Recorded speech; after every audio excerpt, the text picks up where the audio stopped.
How's it going, guys? And welcome back to another edition of the Kick Report. Today we're going to be taking a look at the Adizero Select 2.0. Now I know this one was released back in February of last year, so 2024, and I've seen it a good amount. I've seen it in the NBA, like players like Jalen Green and Benedict Mathurin, most notably. And if you even as I was doing the research on the shoe, if you take a look at kick stats, it logged about 10,000 minutes of on foot action in the NBA, or in the NBA overseas and such. So I think that it's a well documented shoe, and I was able to get my hands on a pair a couple months back, and I wanted to share how I felt about them to you guys. So before we get into cushion and everything like that, just some things that I noticed about the shoe. It's gonna have a textile upper. It's almost like a plasticky woven type of material on the upper, which you would think doesn't provide for good ventilation, but it does. There's some holes in there for that. Additionally, there's some suede features in the front of the toe box, which I'm not too sure what it's supposed to help with, but I mean it looks okay, so I'm not angry about it. What I am confused about, I won't say angry about, is the little back strap that is there. Not too sure why they threw that on there. It makes the shoe look good, but functionality wise, I see no reason for it to be there. Additionally, for the outsole, for the traction, you're gonna have the option between a translucent outsole like I had for these, or you can have solid rubber. I've seen a lot of the team colorways. You got solid rubber, and I'll get into more of that later. But to be honest, before we start, I really like the visuals of this shoe. I really like the way it looks. It looks sleek. It's one of my favorite looking Adidas shoes besides the Harden Volume 2. It's got a soft spot in my heart. But these are lookers for sure. That's why I picked them up to add to my rotation. But jumping into cushion, it's going to have light strike cushion, which kind of adds to the overall theme of the shoe, being super lightweight. And I guess minimal. I wasn't the biggest fan of this. Now, it felt like a poor man's Cushlon. You could feel it on the outsides, and you could see it compress when I do the little cushion test on court. But man, in the forefoot, I do not feel it at all. And I believe that's why Nike threw in that forefoot zoom unit in the Sabrina 2, just because of that reason. Now I have yet to try out a shoe that has the full Cushlon, so I can't really compare the Cushlon to the Light Strike just yet. But I think there was a lot left on the table in terms of cushion. Just really wasn't the biggest fan. You could feel it on the outside of your foot, but it kind of bends the shoe as opposed to providing cushion to your foot because of how hard and stiff it is. It really kind of feels like you're playing on a yoga mat, if I could be honest with you. If there was something I could equate it to, it would be that. But I guess that's what they were going for with this super light shoe. I mean, that's really all there is to it. It's just not the best Adidas has to offer.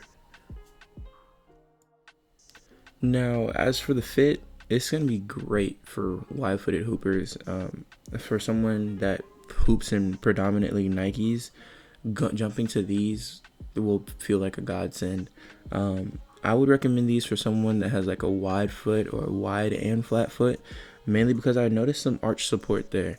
And it was okay. I mean, I don't really need the arch support, but it added some stability to the shoe. Now, in terms of how my foot felt in it, there was really no problem with the lateral shifting and like my foot falling out of the footbed, because there's a little lip that Adidas added for like the midsole to rise up to really contain the foot, and I really appreciate that. So like any lateral type of shift felt really good in these, but what didn't feel good is a vertical shift. Now that jumps into sizing as well.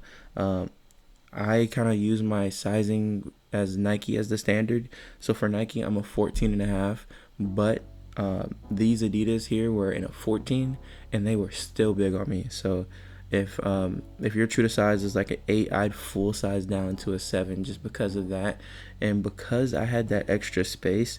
it made it very uncomfortable because my foot did slide a lot from front to back, and when I would try stopping really quick on like a punch drag or whatever, it really slammed my foot into the front of the shoe, which was really uncomfortable, which really honestly hurt these shoes the most. That combined with the minimal traction and the minimal traction and the sliding of my foot. I mean, excuse me, not the minimal traction, but the minimal cushion and the sliding of my foot in the shoe.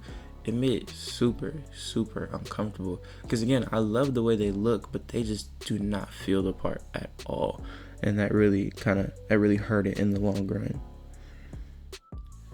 Now, before we move forward into traction, I kind of wanted to talk about how the foot molds around my foot. Because of that yoga mat feeling when moving around in the shoe, when I would move and I'd make like really stressful cuts, it almost felt like my foot was gonna break. Right where the shoe kind of lifts up a little bit on the outside midsole, or the lateral midsole, it felt like right in that sweet spot that something was either pressing against my foot or my foot was just gonna crack under how much stress there was there. And that kind of also added to why I don't really pull these out the closet that much, except when I'm just trying to look good for aesthetics or whatever. But that really deterred me from hooping in these, because I'm a little harder on these, and I know it just because I expected a lot for this shoe because it looks so good that I was hoping that it would be performing as good so I could wear these a lot. Because if these did perform as good as they looked, these would be one of my top shoes in my hoop rotation. They'd probably be over the Sabrina 2s. Now let's talk about the traction of the shoe.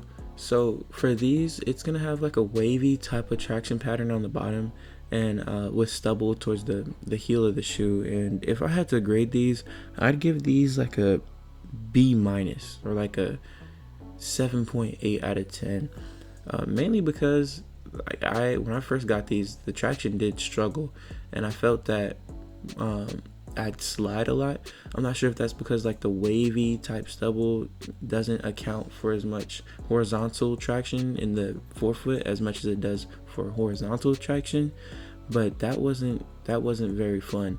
Additionally, it feels like you feel the waves. Like when I first got these, I felt like, man, like why is there so many like points on the shoe to where it doesn't feel like I'm getting as much contact area with the ground.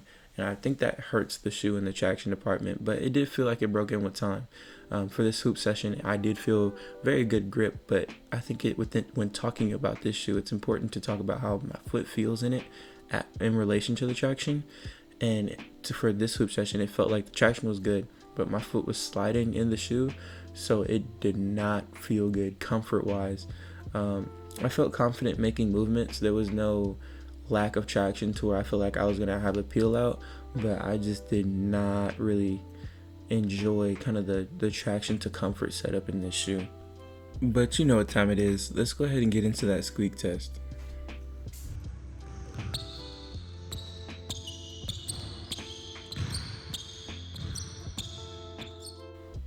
You know, not a bad squeak, but to see how I felt about these in the moment, let's check in with Past Me for a halftime report. So far they actually don't feel terrible. I guess this is a cleaner court, so the grip is gonna feel a little bit better, but man, this midsole feels like cardboard. It's hard to get over, but you know, it is what it is. Now, if you heard everything I said about these and you wanted to pick yourself up a pair, I will say you can get a pretty cheap pair. You get what you pay for. You can get a pretty cheap pair for around $50 or $60. They usually, like full price, they go for $110. But recently, especially because the Adizero Select 3.0s are out, these are down to like $50, $40. I've seen even $30. So I just take a look in like your local shoe store, whichever one's close to you. I'm sure they're trying to get these off of their hands quicker than you can buy them. So take a look there if you just wanted to add a quick shoe to your hoop rotation. As for the comp for this shoe, if you had to compare this shoe to any shoe, I would say it's either the Adidas Crazy Flight or the Harden 4. I don't usually relate Adidas to Nike, or you could even say apples to oranges, just because of how they fit. They fit so differently. Nike is more of a narrower fit, and Adidas is more of a wider fit. So, and they don't really change.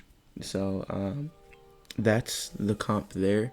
As for my favorite colorway, I would say it would have to be probably either this one or the peach colorway. The peach one's just so clean, and I really picked this colorway up just because it looks so good. And you can see I was very disappointed when I finally tried the shoe on. But overall, I'm gonna give the shoe a rating of 7 out of 10, and I feel that's more on the generous side. Everything combined with the shoe, it's giving it some points just because it looks really, really good. But again, the performance is very lackluster, and there's much to be sought after in terms of the fit and how the shoe really operates. Alright guys, that is going to do it for today's review. Be sure to let me know what you guys think down below. Do you have this shoe? Do you like it? Do you not like it? Do you have a pair that you want me to try out? Be sure to let me know down below. But as always, I appreciate you guys for tuning in. I will be sure to catch you next time. This has been the Kick Report.